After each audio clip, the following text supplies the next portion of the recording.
આપણી નેક્સ્ટ રકમ જે છે એ છે બે ચલ એક્સ અને વાય વચ્ચેનો સહસંબંધ આપ્યો છે આપણને 0.48. એમના વચ્ચેનું વિચરણ એટલે કે એક્સ અને વાય વચ્ચેનું વિચરણ છે 36. એક્સ નું વિચરણ છે 16 અને આપણે પ્રમાણિત વિચલન વાય નું ગોતવાનું છે. જો આપણે વિચલન ગોતવાનું છે અહીંયા જે આપ્યું છે આપણને એસ એક્સ એનો સ્ક્વેર આપ્યો છે એટલે એસ સ્ક્વેર એક્સ આપ્યું છે. આપણે ગોતવાનું છે એસ વાય અને અહીંયા આપણને આપ્યું છે એનું કોવેરિયન્સ આપ્યું છે અને સહસંબંધાંક આપ્યું. તો એના માટે આપણે જે ફોર્મ્યુલા જે છે એ ફોર્મ્યુલા લખીએ. આપણી જે સિમ્પલ ફોર્મ્યુલા છે આર બરાબર કોવેરિયન્સ એક્સ વાય ના છેદમાં S X into S Y. R આપ્યો છે આપણને 0.48, કોવેરિયન્સ આપ્યું છે આપણને 36, પ્રમાણિત વિચરણ આપ્યું છે જે 16 છે એનું વિચલન કરવું હોય તો એનું શું કરવાનું, એના 16 ના બદલે 4 અને એસવાય. એસવાય ને જો કરતા કરવામાં આવે 36 એઝ ઇટ ઇઝ રહેશે. એસવાય જે છે અહીંયા અંશમાં જતા રહેશે અને 0.48 છે છેદમાં આવી જશે. હવે સિમ્પલ સાદું રૂપ આપવાનું. 36 ના છેદમાં શું કરવાનું 4 ગુણ્યા 0.48 જે આન્સર આવે એ એસવાય નો આન્સર આવશે. તો આન્સર કરતા આપણને મળે છે 18.75. સિમ્પલ એવો એક્ઝામ્પલ. તો નેક્સ્ટ એક્ઝામ્પલ હવે જોઈએ. નેક્સ્ટ રકમમાં આપણને આપ્યું છે એક દ્વિચલ સમષ્ટિમાંથી લીધેલા 16 જોડકાઓ ના નિદર્શ પરથી મેળવેલા સહસંબંધાંકનો સંભવિત દોષ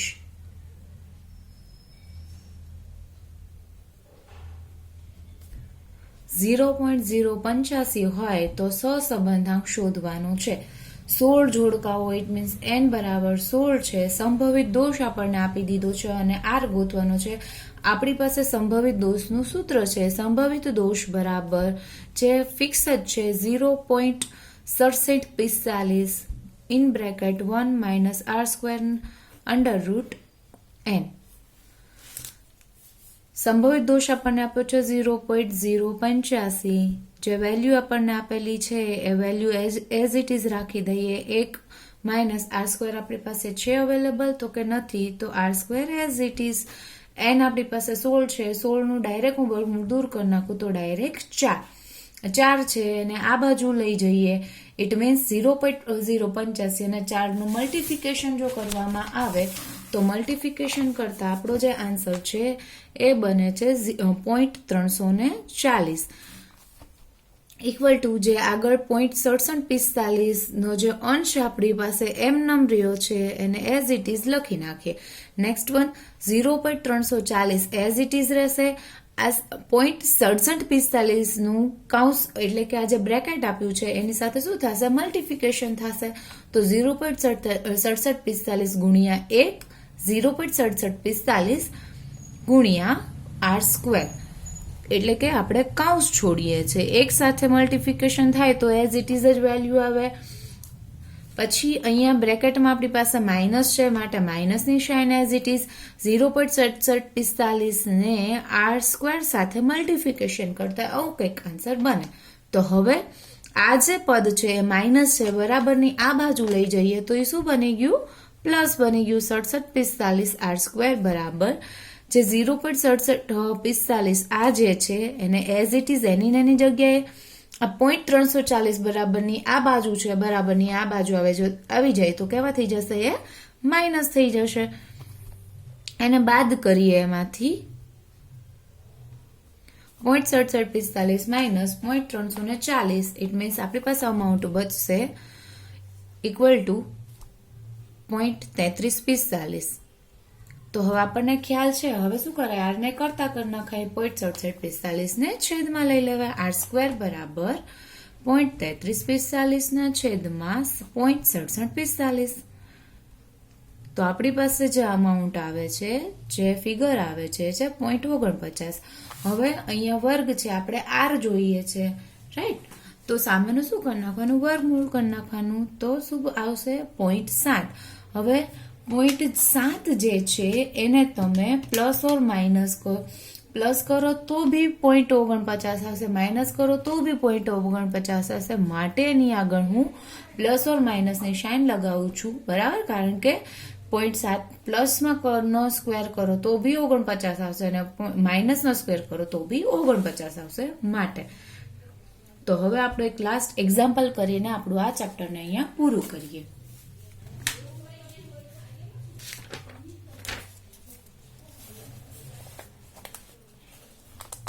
એક દ્વિચલ નિદર્શ માટે નીચેની માહિતી મળે છે તે ઉપરથી કાર્લ પિયર્સનનો સહસંબંધાંક શોધો, જેમાં તમને ધારેલો મધ્યક x અને y ની વેલ્યુમાં 41 અને 32 આપ્યા છે. ધારેલા મધ્યકમાંથી લીધેલા વિચલનના વર્ગોનો સરવાળો 70 અને 20 આપ્યા છે. ધારેલા મધ્યકમાંથી લીધેલા વિચલનના વર્ગોનો સરવાળો 8180 અને 2290. x અને y ના ધારેલા મધ્યકમાંથી લીધેલા વિચલનના ગુણાકારનો સરવાળો 3480 અને અવલોકનની જોડ આપી છે આપણને 10.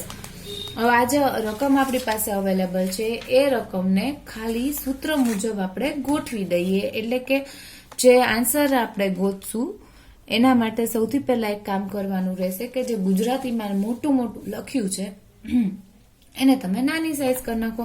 તમને એવું કીધું 10 જોડકા, ઇટ મીન્સ n બરાબર કેટલા થશે 10.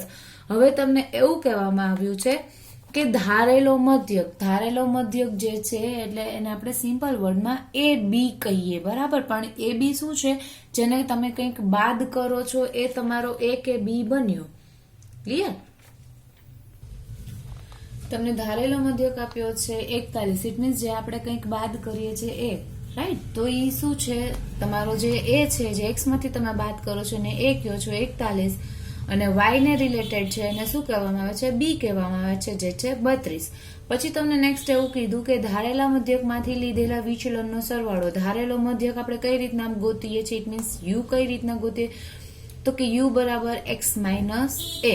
આને શું કહેવાય? ધારેલા મધ્યકમાંથી લીધેલું વિચલન.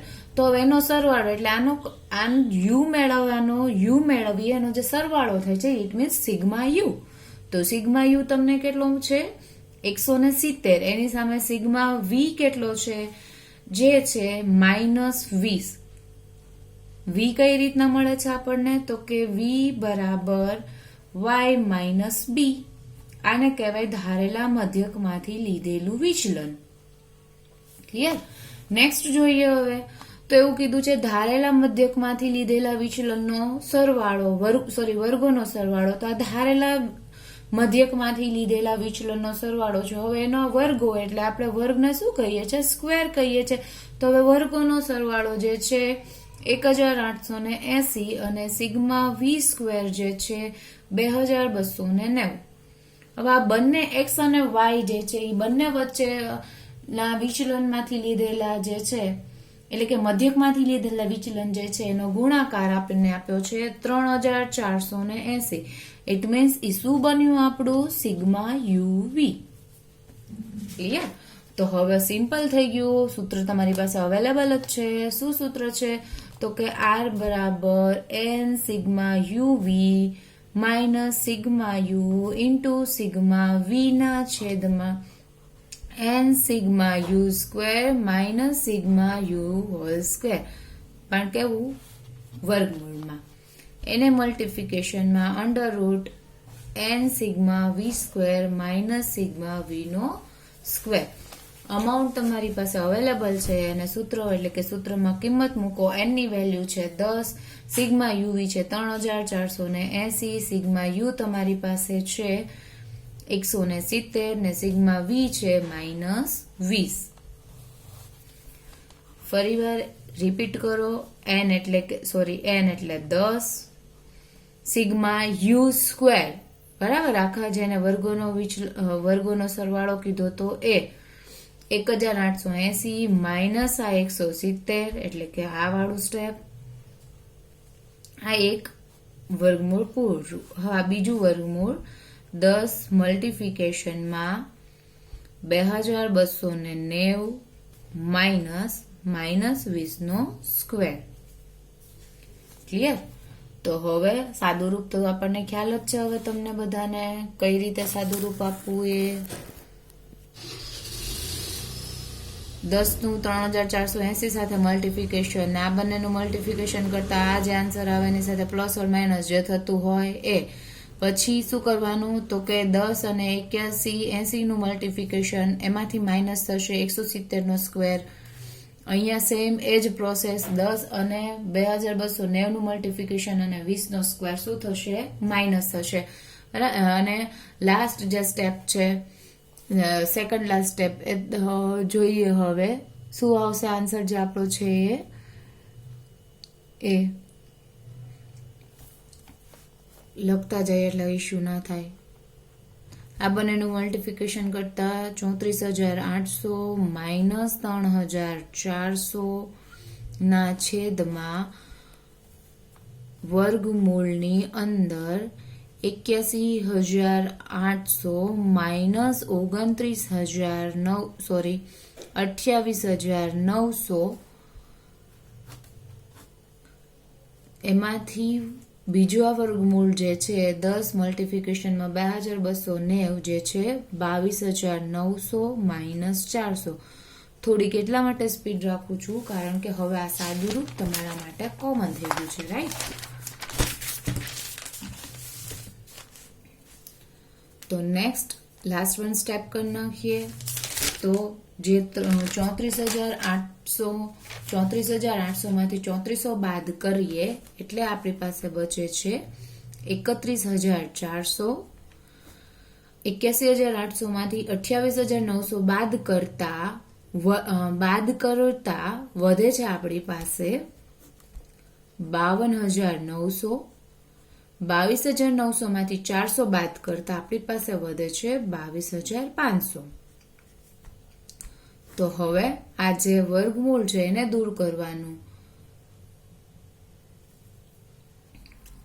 વર્ગમૂળ દૂર કરીએ 31,400 એઝ ઇટ ઇઝ. 52,900 નું વર્ગમૂળ દૂર કરતા 230, 22,500 નું વર્ગમૂળ દૂર કરતા 150. આ 0 આ 0 આ 0 આ 0 કેન્સલ થતા અહીંયા હવે અંશમાં બચશે 314 છેદમાં 23 અને 15 નું મલ્ટિફિકેશન કરતા ફાઇનલ જે આન્સર છે એ તમારી પાસે આવે છે 0.91. ક્લિયર? તો આ એક્ઝામ્પલ અહીંયા પૂરું. તો અહીંયા આ એક્ઝામ્પલની સાથે સાથે આપણું આ ચેપ્ટર નંબર 1 જે છે સુરેખ સહસંબંધ એ પણ પૂરું.